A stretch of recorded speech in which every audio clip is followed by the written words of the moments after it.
எங்கள் அன்பு பிள்ளைகளை இயேசுவின் நாமத்தினாலே உங்களை வாழ்த்துகிறேன், வரவேற்கிறேன், நன்றி சொல்கிறேன். இந்த நாளில் ஒரு வேத வசனத்தை காண்பிக்கிறேன். சங்கீதம் 34:14. தீமையை விட்டு விலகு, நன்மை செய், சமாதானத்தை தேடி அதை தொடர்ந்து கொள்.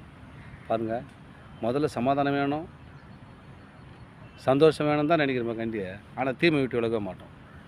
ஆண்டவர் அதான் சொல்கிறார், உனக்கு அதெல்லாம் வேணும்னு சொன்னால் தீமை விட்டு முதல்ல விலகிடான்றார். மகனே மகளே, உன் தீமை பழக்கத்துலேருந்து விட்டு விலகு, நன்மை செய், நன்மையான காரியம் செய். ஒரு ஆபத்தில் இருக்கிறானா அவனுக்கு உதவி செய், தப்பான வழியில் போகிறானா அவனை திருத்து. அதுதான் நன்மை செய்கிற காரியம். பசியாகிறாங்கன்னா அவனுக்கு ஆகாரத்தை கொடு. இந்த காரியத்தை ஆண்டவர் உங்களை சொல்கிறார்.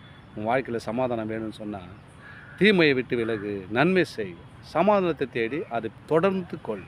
அதை தொடர்ந்து ஓடுப்பாங்க. சமாதானம் இதில் போனால் கிடைக்குது. ஏசப்பா வார்த்தை கேட்டால் எனக்கு சமாதானம்பா, இயேசுவோடு கொஞ்சோண்டு உழவான எனக்கு சமாதானம்பா, இயேசுடைய வார்த்தை ஜபம் கேட்டு ஜபம் பண்ணால் எனக்கு சமாதானம்பா. யாரெல்லாம் நினைக்கிறீங்க? நிச்சயமாக உங்கள் வாழ்க்கையில் சமாதானம் தாங்க. பயப்படாதீங்க. எப்பவுமே அவர் சமாதானத்தின் தேவன், ஆறுதல் தேவன், நம்மளோடு கூட இருக்கிறார். எப்போ நான் அதெல்லாம் சமாதானத்தின் தேவன் நம்மளோடு இருப்பார்னு சொன்னால் தீமை விட்டு விலகும் போது.